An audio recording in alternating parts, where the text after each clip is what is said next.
Yeah, g'day team. Hope you're all doing well. Scotty here.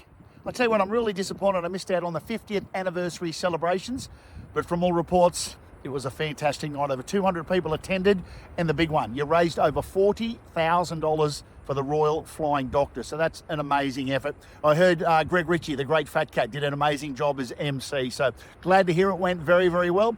Now, we've got some great offers leading into Christmas. Air conditioning service, $95. And there's also a special $100 off labour for your next service. So they're going to be popular. So make sure you book those. I've been a busy boy. Yes, I do have the best job in the world. We fished up in the Rockhampton area. We got to meet a Barra. Went offshore from Yeppoon, got stuck into some red emperor, Spanish mackerel. What else did we get? A couple of coral trout, some finger mark. We did some beach camping on one of the islands. And I'm also, in the next week or two, heading over to Moreton Island, doing a bit of camping and beach fishing over there.